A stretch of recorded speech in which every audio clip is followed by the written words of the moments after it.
박경석 기획위원장입니다. 이 무더위 뚫고 오시느라고 너무 고생 많으셨습니다. 이렇게 118년 기상 관측사상 최고의 무더위라고 합니다. 이 역대급의 열대야가 이렇게 맹위를 떨치고 있는 시점에 이 엄청난 무더위를 뚫고 한국과 일본의 전문가들께서 오늘 한 자리에 모였습니다. 엄청난 그 열정과 책임감으로 개최되는 그 토론회라고 생각을 합니다. 이 귀한 토론회장, 생명존중, 자살예방 한일교류 연구 세미나에 오신 내외 기빈 여러분들 진심으로 환영합니다. 함께 박수로 시작하겠습니다. 먼저 식전 행사로 생명사랑연구소의 생명사랑 노래 합창을 청해 듣도록 하겠습니다. 앞으로 나와주시죠. 생명사랑연구소는 한국생명운동연대의 양두석 운영위원장님께서 소장으로 활동하시면서 생명사랑의 노래 보급에 많은 애를 쓰고 계십니다. 네, 생명사랑연대 운영위원장을 맡고 있는 양두석입니다. 아침 일찍 오셨는데요. 저희 여기 오신 9분은 가천대에서 생명안전을 전공한, 제가 이제 가천대에 있을 때 같이 공부했던 사람들입니다. 그래서 생명안전론을 공부하면서 BTS가 유엔에서 설명을 했습니다. 자기를 사랑하고 남을 사랑하라. Love myself, love yourself.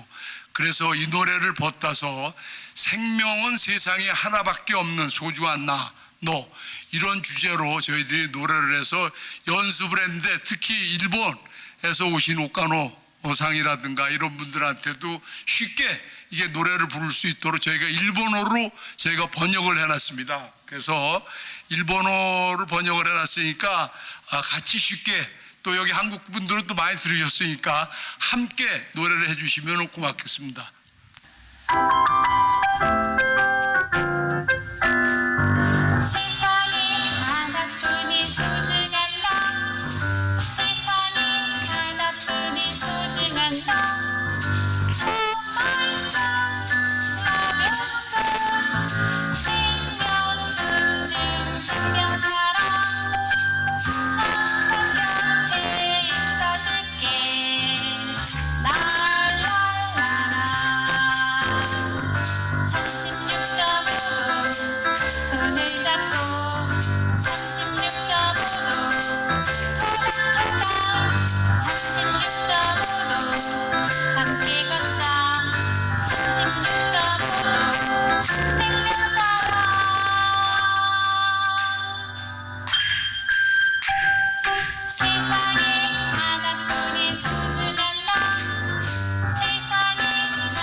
노래를 들으니까 너무 마음이 밝아지고요. 정말 좋은 것 같습니다. 다시 한번 생명사랑의 노래를 위해 수고해 주신 양두석 위원장님과 합창단원들께 격려와 응원의 박수 보내주시기 바랍니다. はい、ありがとうございました。拍手をお願いします。 이렇게 오늘 국제 행사로 진행이 되지만 이렇게 좀 조촐하게 진행이 됩니다. 그래서 진행이라든지 또 그 통역이라든지 이런 게 좀 매끄럽지 않을 수도 있고요. 뭐 좀 저희가 행사 규모가 좀 된다면 동시 통역기를 갖다 놓고 일일이 정보를 다 전해드리면서 진행해야겠지만, 아무래도 오늘 뭐 예산 문제도 있고 여러 가지 좀 규모가 작은 관계로 이렇게 조금 소박하게 진행되는 점 좀 양해 부탁드리겠습니다. 오늘 통역은 동국대 생산문화산업연구소의 황철우님께서 수고해 주시겠습니다. 전문가는 아니시지만은 조금 좀 부족한 점이 있어도 양해해 주시기 바랍니다. 한번 박수 한번 부탁드릴까요?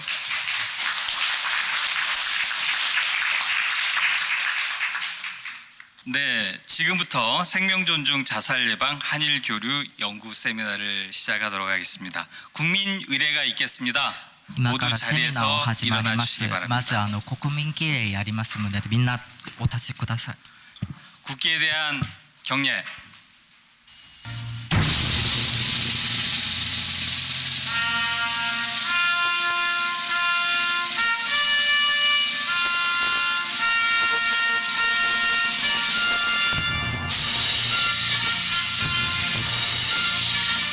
나는 자랑스러운 태극기 앞에 자유롭고 정의로운 대한민국의 무궁한 영광을 위하여 충성을 다할 것을 굳게 다짐합니다.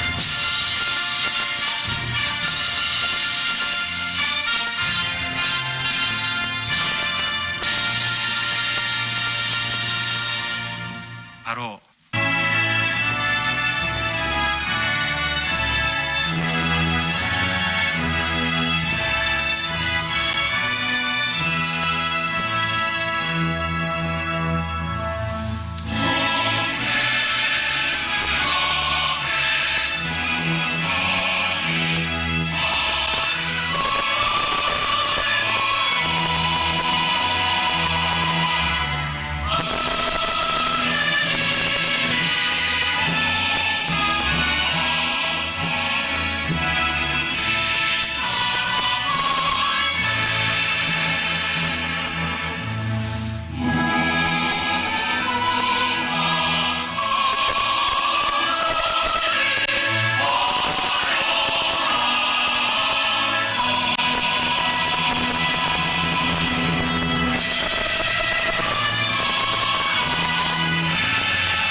오늘 참석하신 분 우선 일본에서 오신 분들 소개를 좀 먼저 올릴까 합니다.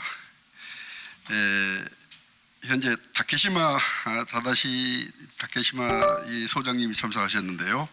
일본의 가와사키시 종합재활진흥센터 소장을 계십니다.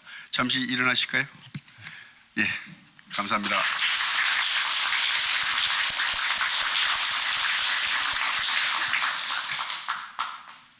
우리말로서는 효도인데요. 고도 교당의 통리 바로 해주 스님, 오카노 해주 스님 소개 올립니다.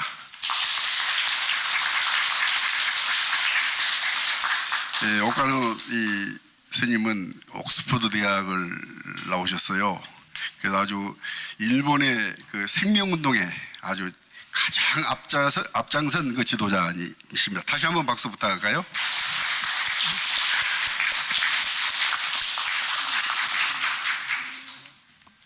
다음은 일본 교토시에 있는 고치대 보건서비스센터의 우리 이노우에 교수님, 고치대 교수님이십니다.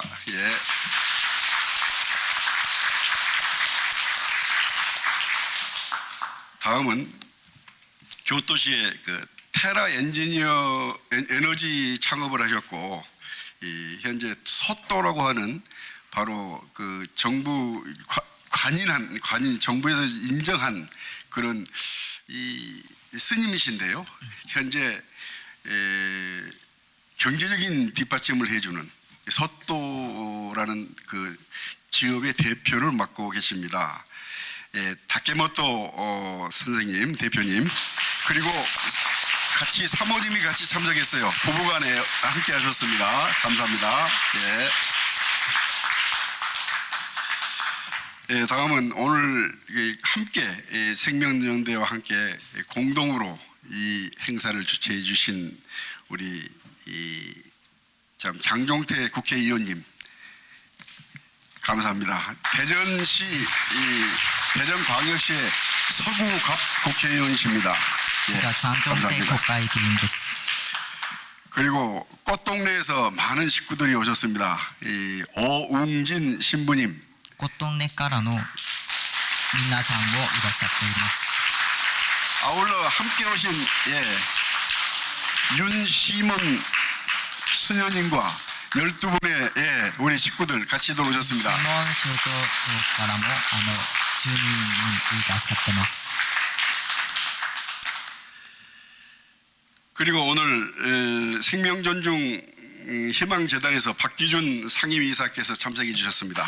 生命尊重希望祭壇の方からもいらっしゃってます。 생명존중 시민의 우리 태범석 대표님 참석해 주셨습니다. 生命尊重市民会議の方からもいらっしゃってます。 네, 오늘 이렇게 자리가 꽉 차지는 않았습니다만 오늘 이렇게 모이신 여러분들의 그 열정과 신념을 가지고 오늘 한국과 일본에서 오신 전문가님들의 경륜 그리고 지혜를 함께 나누는 귀중한 시간 만들도록 하겠습니다. 이어서 조성철 한국생명운동연대 회장님께서 개회사를 해주시겠습니다. 고맙습니다. 아까 우리 사회자가 얘기하듯이 상상하지 못할 더위에 그래도 어떡하겠습니까? 이 세상의 주인이 사람이고 그 사람의 근원을 찾을 수 있는 유일한 운동이 이런 생명 존중 운동이라고 저는 생각합니다. 당초 모두가 좀 참여해서 이 소중한 일에 함께 좀 해주십사고 많이들 연락도 하고 오시겠다고 약속을 했는데 이 말 못할 기상이 우리를 슬프게 하는 것 같습니다. 이런 기상악화도 우리 삶을 포기하는 율이 올라가는 것도 이유가 될 것 같습니다. 아울러 오늘 이 자리에서 우리 국민의 권익을 책임지는 의원님들께서 연수를 하셨어요. 그래서 우리가 9시 정각에 인수받고 장소를 꾸리다 보니까 굉장히 좀 바빴습니다. 근데 우리에게 이런 일이 이제 새롭게 시작도 된 올해 시작합니다만은 가장 소중한 귀한 분을 우리가 얻었어요. 22대 국회에 입성하신 우리 장종태 의원님이 우리의 뜻을 또 함께해서 함께 의논하고 도와주겠다는 약속을 받은 것이 또 큰 우리의 힘이 아닌가 생각을 합니다.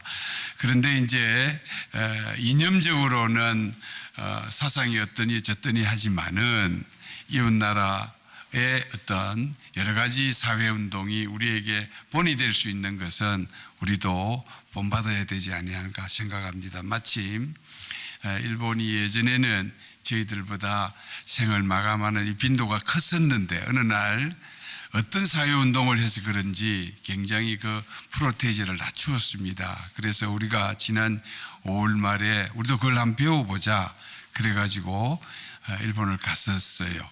그때 갔을 때 많은 지도자들 만났고 또 그 지도자들과 우리도 한번 같이 한번 논의하자 연구하자 그래가지고 오늘 아마 여러 섹터에서 발표를 할 것 같습니다. 오늘부터 내일까지 여러분 고맙습니다. 그런데 이 일에 우리가 힘을 낼 수 있고 근 6년 7년을 해왔던 큰 근원의 힘은 묵묵히 뒤에서 힘을 북돋아주는 존경하는 우리 옹진 신부님이 계시기 때문에 오늘 우리가 있지 않을까 이런 생각을 해봅니다. 한 생명이 천하를 구한다고 그러죠. 그런데 한 생명이 더 위기를 만들어내는 그런 얄궂은 시대인 것은 분명합니다.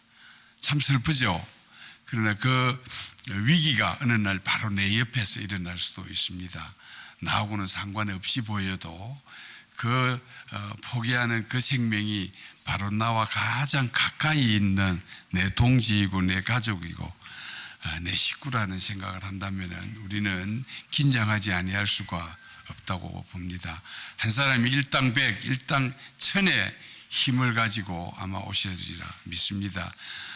우리 오늘 각 연대 대표들 한 분 한 분 귀한 발걸음 해주신 거 오늘과 내일 세미나에 많은 논의 또 여러분들도 건의를 좀 해서 단 한 명이라도 생명을 구하고 그 선함이 이 시대를 지도하는 많은 지도자들의 그 행동에도 좀 투사되었으면 합니다.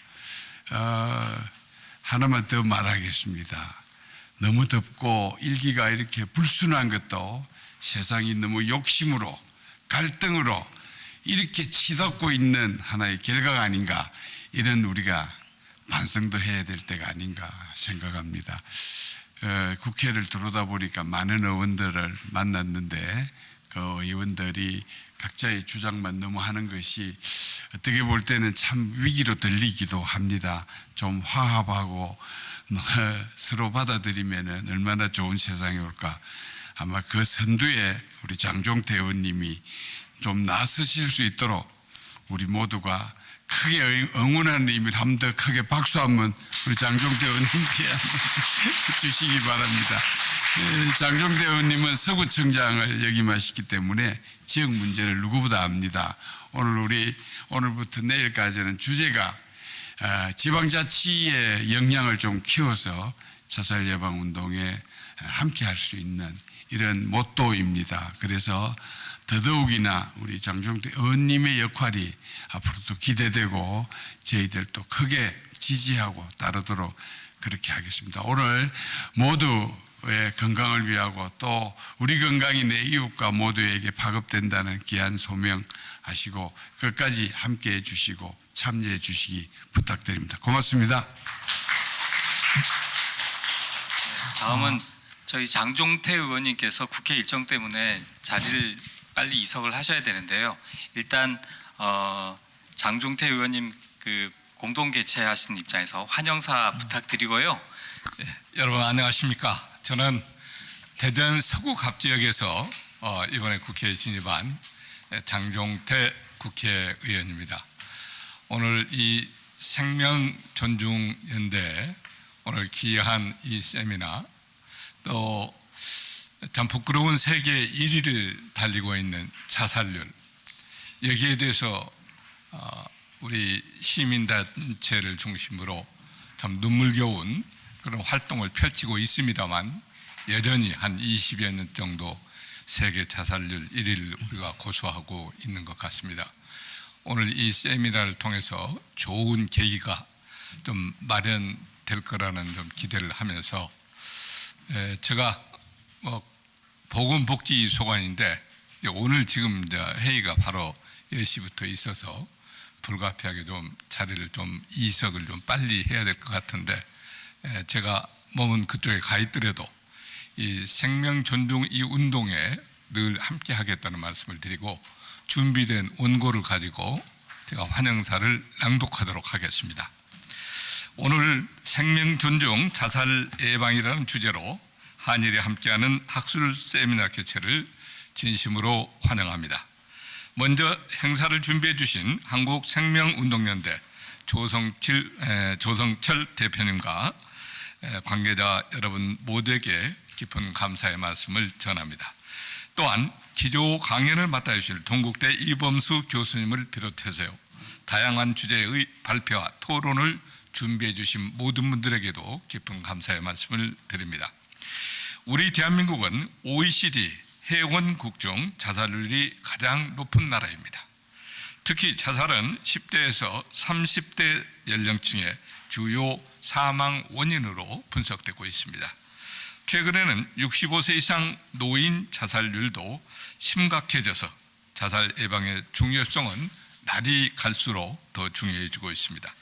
2011년 자살 예방 및 생명 존중 문화 조성을 위한 자살 예방법이 제정되고 국가 차원에서 예방 정책이 강화되고 있습니다만 한국의 자살률은 여전히 높은 수준을 유지하고 있습니다.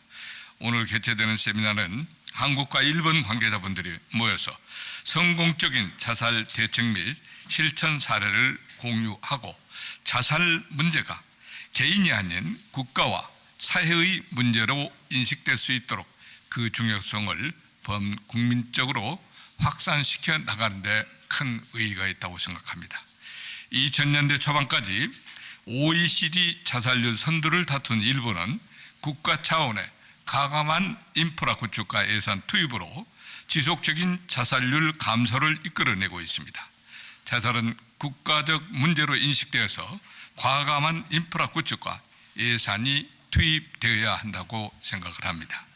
오늘 세미나가 자살 예방 사업의 중요성, 필요성과 생명 존중 인식을 확산시키고 삶의 소중함을 느낄 수 있는 지혜로운 시간이 되시길 바라겠습니다. 저도 보건복지위원회 소속 국회의원으로서 생명 존중의 가치를 함께 기억하며 따뜻한 미래를 꿈꾸는 살고 싶은 대한민국을 만들기 위해 최선을 다하겠습니다. 의미 있는 학술 세미나를 준비해 주신 모든 분들께 거듭 감사드리며 오늘 이 자리가 생명 존중 인식 개선의 발판이 되기를 바랍니다. 여러분들의 건강과 행복을 기원합니다. 감사합니다.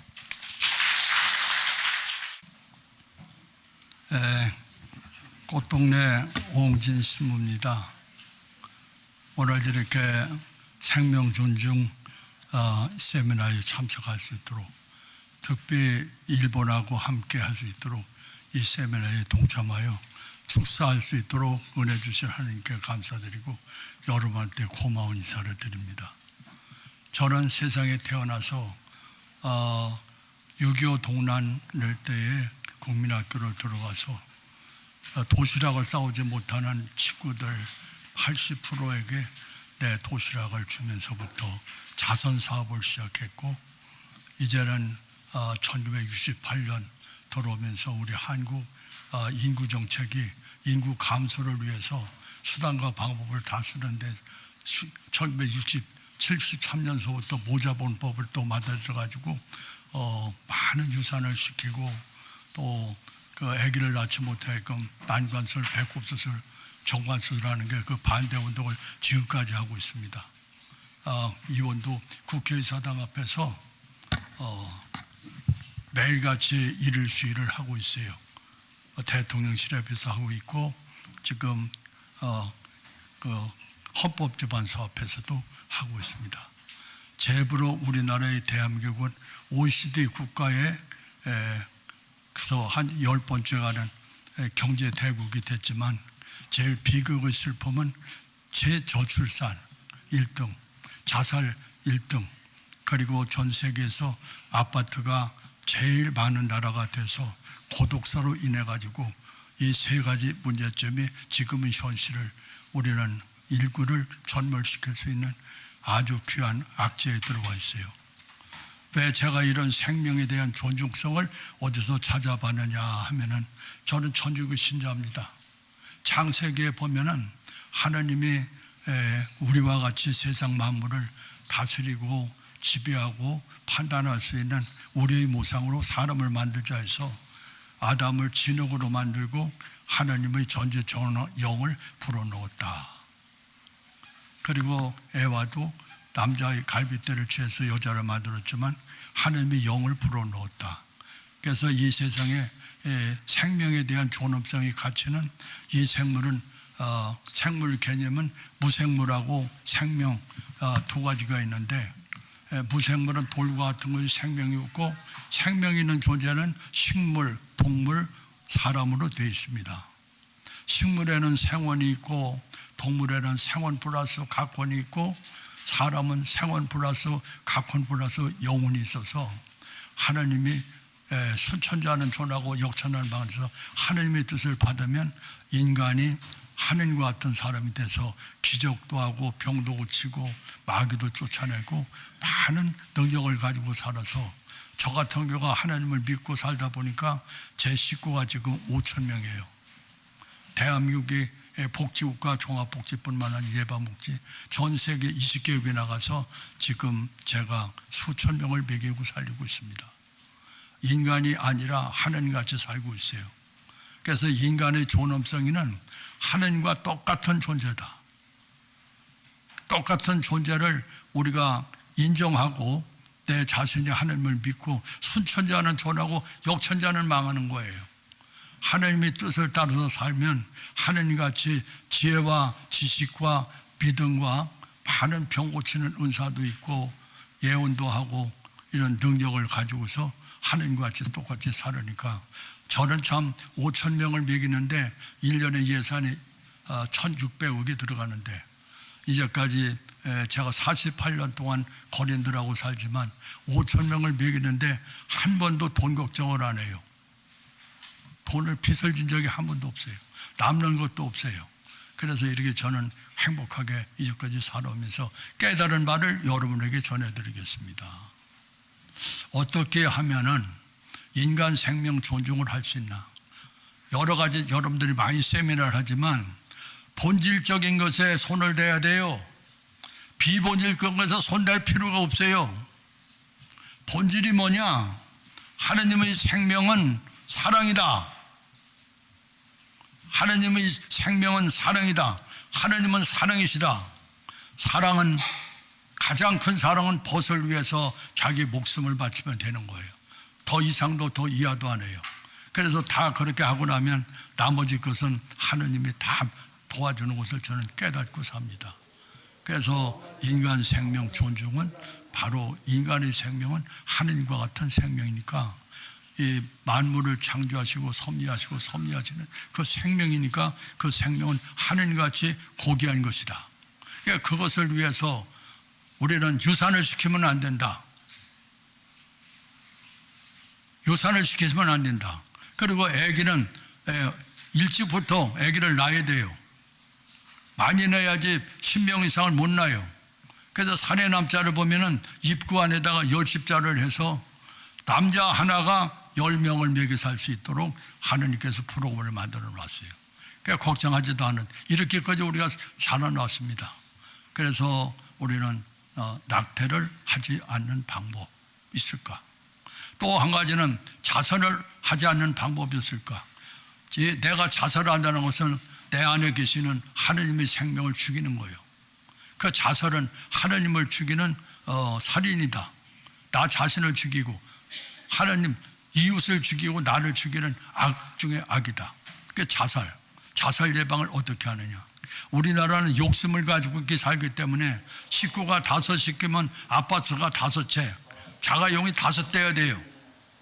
그런데 지금 보면은 오세훈이라고 서울시장이 1인 아파트를 1,100개를 사가지고 서울역에 있는 노숙인들을 다 받아들이는데 요즘에 걱정이 또 생겼어요.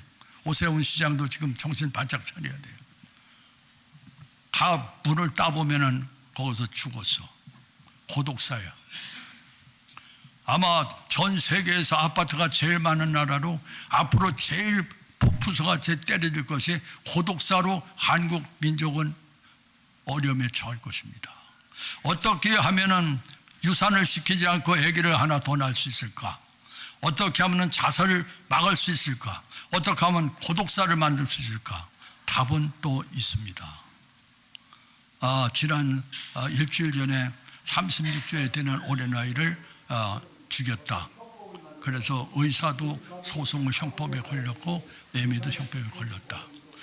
그래서 우리 보면은 임신하는 순간부터 하나님의 생명을 가졌으니까 유산시키는 그런 것은 형법을 만들어 가지고 의사도 감옥에 가야 되고 유산을 시킨 어머니도 감옥을 갇힐 수 있는 형법을 만드는 것이 첫째 답입니다. 둘째는 어느 땐가 모르게 권력가들이 돈을 많이 먹고 자살을 하니까 공소권 없음이라는 법을 만들었어요. 방금도 내가 국회의원한테 얘기를 했지만 너 그 법 빨리 바꿔라 말이야. 공소권 폐지하라. 유산시키는 형법 만들어라. 나는 오늘 국회의원님한테 그거 부탁했어요. 그래서 이렇게 자살은 공소권 없으라는 법을 이 국회의원에서 우리가 없애야 되는데 이것이 지금 국회의원 한 사람 맞다가 가고 말았습니다. 이것이 현실입니다. 그리고 어떻게 하면은 이번에도 8만 채의 또 서울시에서 아파트를 또 짓기로 했어요. 그래서 이렇게 분산시키는 가족은 할머니, 할아버지, 아버지, 어머니, 나, 손자, 소녀 3대, 4대가 살아야 돼요. 그래서 왜 그렇게 종합적으로 그렇게 살아야 되느냐 하면은 내 자식을 낳으면 내 유전인자가 25%는 28% 가는데 한 대를 또 내려가면 85% 내지 88%가 내려간다. 그래서 할아버지는 무조건 손자 손녀하고 친해요. 할머니 할아버지하고 어머니 아버지하고 이렇게 살 때 어머니 아버지한테 야단 맞으면 할머니한테 싹 도망가면 끝나는 거예요. 그래서 누군가 안아주고 품어주고 하는 사랑이 있는 가정이 있어야 되는데 이제는 덕고 노인만 남았어서 사랑이 결핍해서 생기는 재앙은 죽음이요.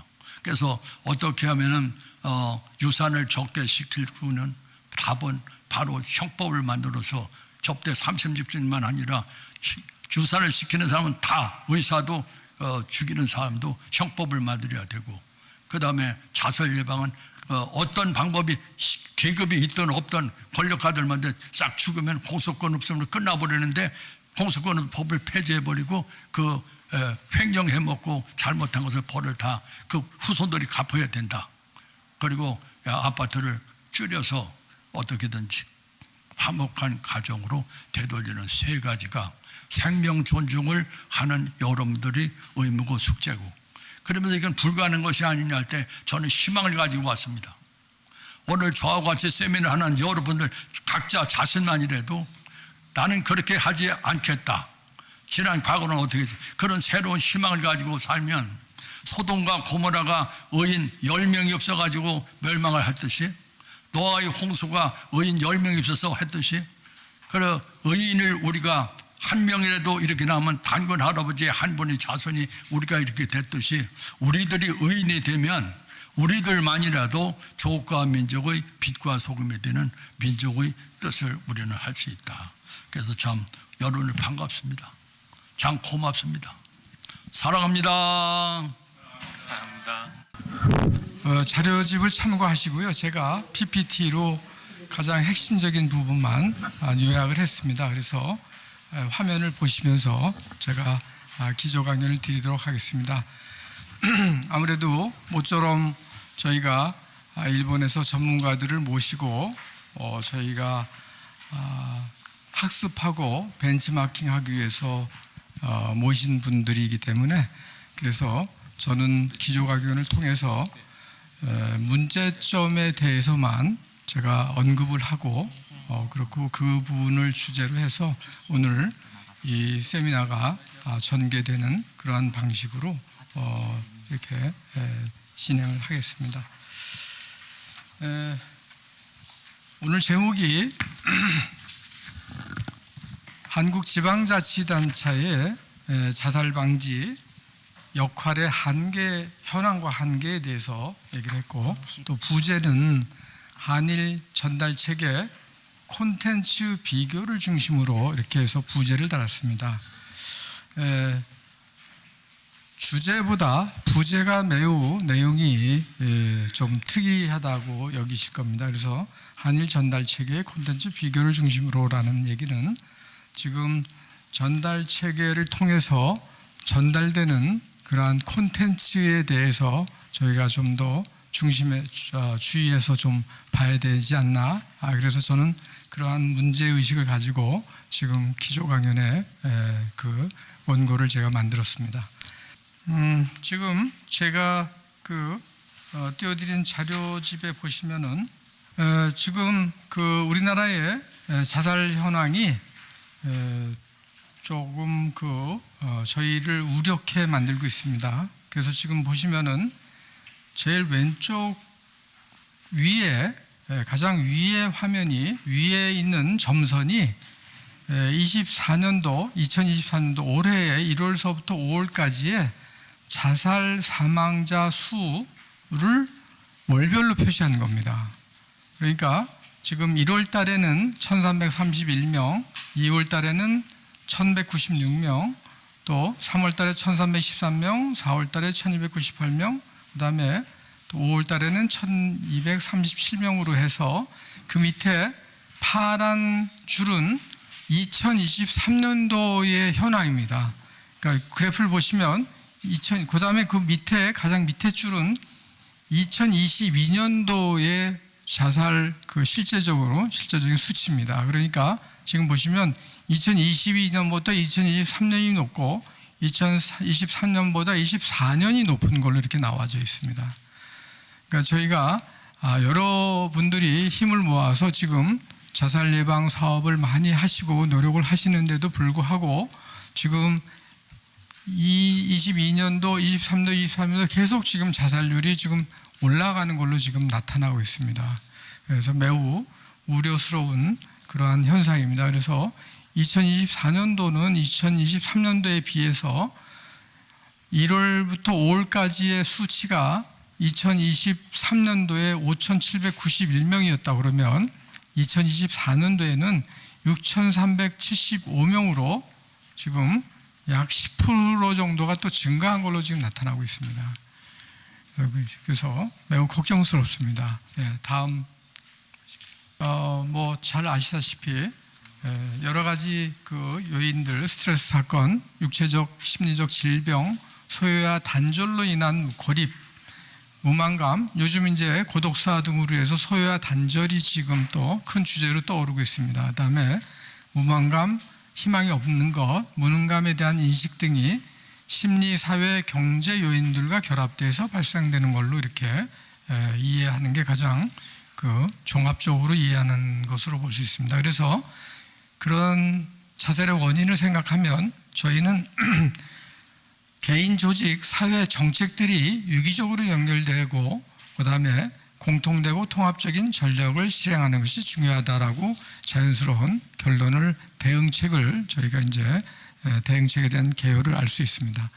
다음에 이것은 생명전등 희망재단에서 나온 자살예방 백서에서 올려있는 2022년도에 자살 한국사회 자살 동기입니다. 그래서 마찬가지로 여기 정신과적 문제 외에 경제 생활 문제, 또 남녀 문제, 사별 문제, 또 육체적 질병 문제, 가정 문제, 그다음에 직장 또는 업무상 문제들이 정신과적 문제보다 훨씬 더 많은 그 자살 요인들로 자리 잡고 있는 것을 다시 한번 여러분들께 상기시켜 드립니다.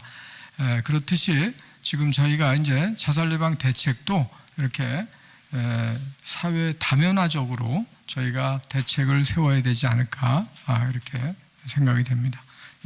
다음. 그래서 세계보건기구에서 자살률 감소 핵심 방안으로 첫 번째로 포괄적이고 다부문적인 그러한 자살 예방 전략을 써야 된다라고 이제 강조하고 있습니다. 두 번째로 자살 수단에 대한 접근성 제한, 세 번째로 정신질환이나 알코올 남용 조기 발견과 관리, 그래서 의료적인 그러한 부분도 매우 중요한 것으로 강조하고 있습니다. 또 네 번째로는 오늘의 주제하고 연결되는 자살 취약 계층 개개인에게 직접적으로 영향을 미칠 수 있는 지역사회의 역할에 대해서 강조했습니다. 그러니까 자살 취약 계층의 개개인에게 직접적으로 영향을 미칠 수 있는 그러한 정책, 그러한 방식이 매우 중요하다고 이제 강조를 하고 있습니다. 다음이요. 그래서 지역 사회의 자살 예방 사업의 성공 요인을 알아봤더니 한 지역의 욕구와 우선순위를 파악하고 대응하는데 가장 적합한 것이 지역사회입니다. 지역사회에서 일하는 행정기구라든가 이러한 자살 예방 기구들이 그 지역에 대해서 가장 잘 현장을 항상 같이 하기 때문에 그래서 매우 그 중요한 요인으로 잡고 있습니다. 두 번째로는 지방정부의 지방자치단체장의 리더십과 그다음에 장의 관심이 매우 아주 중요한 요인으로 지금 꼽고 있습니다. 다음에 세 번째로 자체적인 자살 예방 계획을 수립하는 게 중요합니다. 그래서 요즘 이제 지자체에서 자살 예방 계획을 세우도록 중앙 정부에서 지금 그렇게 이제 그 지방 정부에 계속 요구를 하기 시작을 했습니다.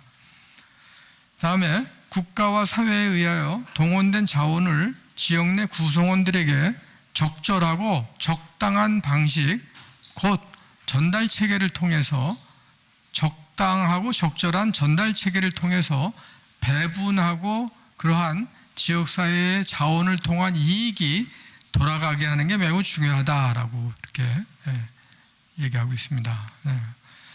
이러한 지금 자살 예방 계획을 수립하고 리더십의 그 단체장의 리더십, 그 다음에 또 관심, 다음에 또 그러한 행정 체계, 적절한 행정 체계를 통해서 지자체가 동원할 수 있는 그러한 자원과 힘과 인력과 또 재정과 이러한 것들이 효과적으로 전달되는 게 매우 중요하다라는 것을 다시 한번 말씀을 드립니다. 네, 다음이요.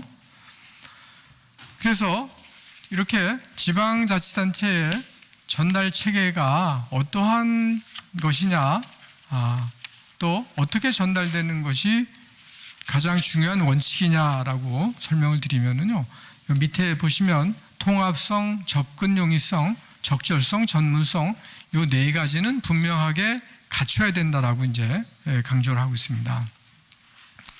그러니까 자살 예방에 대한 사업도 결국에는 사회 복지적인 차원에서 국가나 또 국가나 사회가 지금 이제 그 시행하는 그러한 어떤 사업입니다. 그죠? 사회적 복지입니다.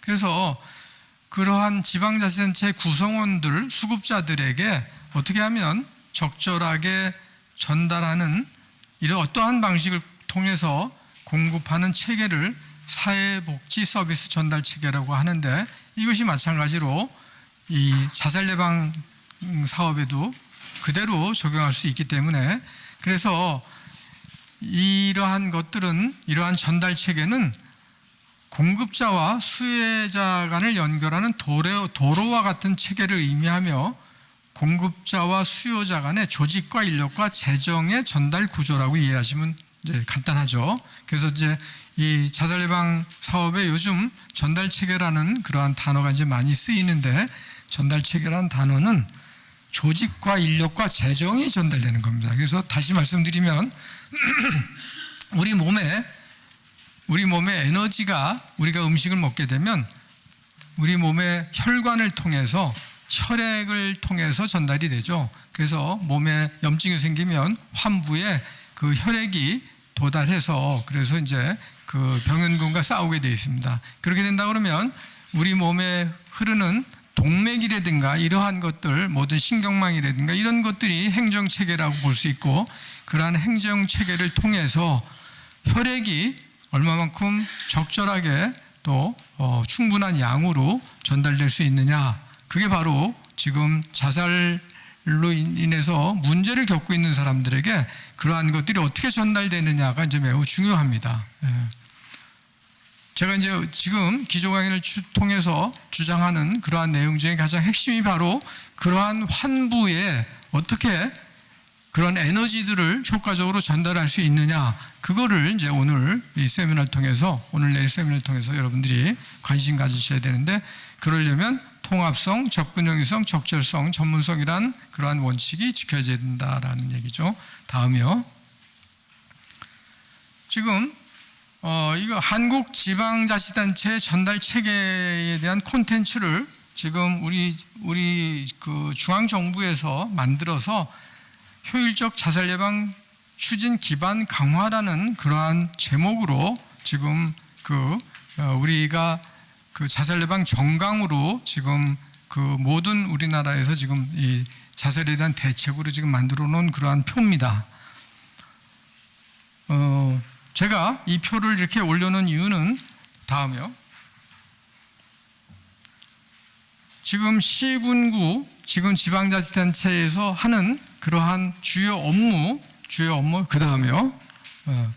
이거하고 그 다음에 일본에서 하고 있는 부분하고 이렇게 비교하기 위해서 이렇게 올려놨습니다. 그래서 제가 오늘 기조 강연은 여러분들이 어떤 문제의식을 가지셔야 될까를 제가 하기 위해서 지금 이 세 개의 이 PPT를 갖다 여러분들에 보여드렸는데요. 그럼 다시 이제 앞으로 가볼까요?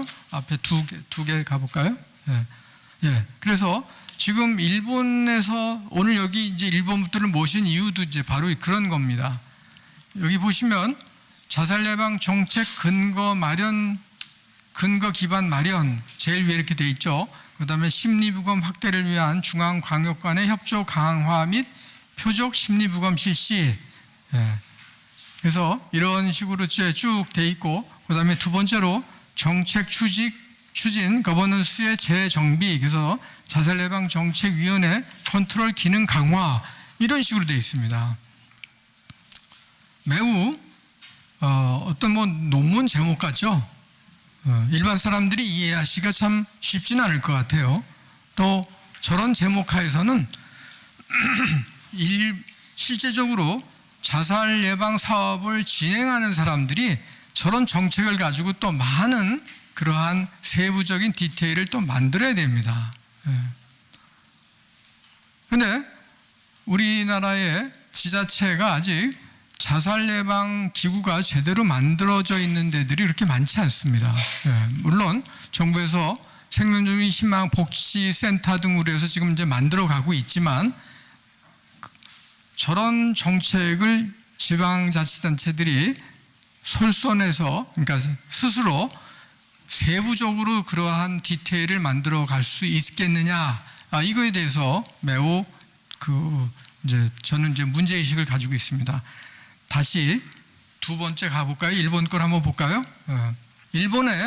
일본에서 이거는 일본의 자살 예방 백서에 나와 있는 거를 그대로 제가 옮겨온 겁니다. 일본의 자살 예방서는 일본 지방자치단체 전달 체계 콘텐츠 이렇게 되면 여기에 자살 대책 관련 인재 확보, 양성 및 자질 향상을 도모하는 대처, 이렇게 되어 있습니다. 자살 대책 관련 인재의 확보, 양성 및 자질 향상을 도모하는 대처. 매우 제목부터가 매우 친절하죠. 어떤 식으로 어떻게 이 주제를 어느 부분까지 활용해야 될지를 그 주제가 명확합니다. 주제의 한계가.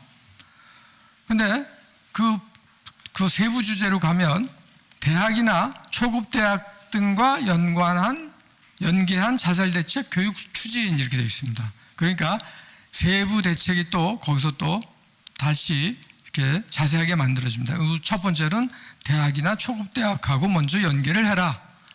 두 번째로 자살 대책의 연계 조정을 담당하는 인재를 양성해라. 그러니까 자살 대책의 연계 조정이라는 것은 뭐냐면 여러 파트가 있잖아요. 여러 관계되는 부서들이 있죠. 그래서 그런 부서들하고의 조정을 담당하는 인재도 양성을 해라라고 아주 매우 코디네이터를 양성해야 된다고 또 분명하게 또 지적하고 있습니다. 세 번째로 GCE 등의 자살 위험 평가 및 대응 기술 등에 관한 자질 향상, 이거는 이제 의료적인 거니까. 그다음에 네 번째로는 또 교직원에 대한 보급 개발 등에 대해서도 또 신경을 써라. 거기서도 또 그 부분에서 또 해라. 다섯 번째로 지역 보건 인력이나 신입 보건 인력의 자질을 향상을 해라. 그다음에 여섯 번째로 돌봄 지원 전문원 등에 대한 연수를 해라. 그러니까 자살 관련 인재들이 이렇게 매우 다양한, 우리는 자살 관련 인재 그러면 무슨 뭐 보고 듣고 말하기 교육하는 사람, 또 자살 예방 교육 강사, 이렇게만 얘기를 하는데 일본은 그렇지 않습니다. 그러니까 세부적으로 인재가 다 다르다는 거죠. 아까 WHO에서 얘기했듯이 다부분적으로 접근을 해야 된다는 얘기가 바로 이제 이런 얘기입니다. 똑같은 주제를 가지고서도.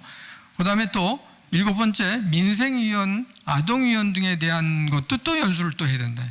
또 다르죠.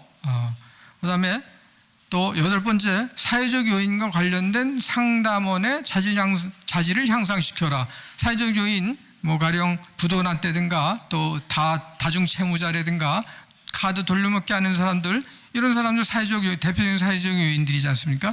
그런 사람들에 대해서는 또 다른 인재를 또 양성해야 된다고 분명히 이제 하고 있습니다. 다음에 또 유족 등에 대응하는 공공기관의 직원 자질 향상, 다양한 분야에서의 게이트키퍼 양상. 그러니까 그냥 게이트키퍼를 양성하는 게 아니고 다양한 분야에서의 게이트키퍼라고 분명히 되어 있습니다. 다음에 12번째로 가족이나 지인, 게이트키퍼 등을 포괄한 지원자에 대한 지원. 그러니까 가족이나 지인들마저도 이거에 어떻게 개입을 시킬 건지, 그래서 그것까지 얘기를 하고 있습니다. 그래서 지금 이렇게 제가 이제 그 기조 강연 마무리 좀 하도록 하겠습니다. 그래서 마지막 보실까요? 빨간 글씨를 보시면 전달 체계가 궁극적으로 도달해야 할 지점은 궁극적으로 지역사회의 모세관과 말초신경 역할을 하는 구성원들이 살아가는 삶의 현장까지 전달 체계에는 이제 들어가야 됩니다. 전달 체계를 통해서 전달 체계가 거기까지 미쳐 있어야 되겠죠. 그러려면 지금 조금 아까 설명드린 대로 똑같은 인재를 양성하라도 매우 다부문적으로 전달 체계가 만들어져야 되죠. 그 리스트에 올라가 있어야지, 행정체계상으로 리스트에 올라가 있어야지, 그래야지 비로소 거기에 어떤 행정적으로 보호를 받거나 아니면 재정적으로 지원을 받을 수 있게 됩니다. 그러니까 뭉뚱그려서 매우 추상적인 그러한 주제를 만들어 놓으면 지자체가 능력이 없기 때문에, 아직까지 능력이 없기 때문에, 그래서 내려보낸 그러한 전달 체계도 그 환부를 제대로 건드리기가 어렵고, 그 다음에 또 그거에 따라서 거기에 재정마저도, 물론 재정 지금 절대적으로 부족하죠. 부족하지만 저렇게 우리 사회가 가지고 있는 그러한 환부가 무엇인지를 우리가 알아야지, 그 다음에 아까 여기 의원님도 오셨지만 그런 분들을 통해서 그 환부에 투입이 돼야 될 그러한 재정이나 행정체계를 그러한 입법부나 이런 데를 통해서 저희가 요구를 해서 그 법을 우리가 바꿀 수 있습니다. 근데 그렇게 현장에서의 그러한 현장의 디테일한 그러한 내용들이 확보가 안 된 상태에서 이 의원님하고 사전 미팅을 저희가 한 적이 지난주에도 한번 했었는데요. 분명하게 우리 현장에서 분명하게 그런 것들을 본인들이 알게 해달라는 얘기를 그렇게 하셨습니다. 오늘도 또 그런 걸 또 다시 강조를 하셨습니다. 그래서 법 체계를 하려면 이러한 전달 체계가 분명히 갖춰져야지 될 거라고 생각을 합니다. 그래서 자살 방지 사업에 있어서도 일본의 자살 대책 항목들의 사례처럼 조직과 인원, 재정을 적절히 공급할 수 있는 공급자와 수급자 간의 전달 체계 확보가 필수입니다. 그래서 일본의 자살 예방백서를 보면 거기에 무슨 사업, 지금 말씀드린 그러한 사업이 다 열거가 되어 있고 거기에 필요한 예산까지도 얼마라고 다 거기에 명시가 되어 있습니다. 매우 명확하죠. 그러니까 이분들은 그러한 체계하에서 올해 사업을 하고 다시 그거에 대해서 결산을 하고 그 다음 해에 그 내용을 또 다시, 그 내용이 웬만해서 변하지 않습니다. 계속 몇 년을 계속 끌고 가면서 그 사업이 완료가 될 때까지 그렇게 진행을 하고 있습니다. 그래서 오늘 제가 여러분들 조금은 좀 낯선 그러한 방식으로, 낯선 주제로 여러분들에게 기조 강연을 했습니다. 그래서 오늘 이제 우리가 대한민국의 자살 예방 이 사업이 지금 생명전도 희망재단도 또 열심히 또 애를 많이 쓰시고 계십니다. 또 의료 부분도 많이 애쓰고 계신데, 그런데 이제 우리가 새로운 국면으로 지금 가는 것 같습니다. 예산을 우선 이러한 전달 체계를 우리가 분명히 해 가면 그 다음에 저희가 또 입법부나 여러 또 우리 시민단체들이 또 연합해서 또 예산을 올려서 그 확보된 행정체계에 혈액을 넣어주는, 영양분을 넣어주는 그러한 방식으로 우리가 발전할 수 있을 것 같습니다. 여기까지 제 기조 발제 마치도록 하겠습니다.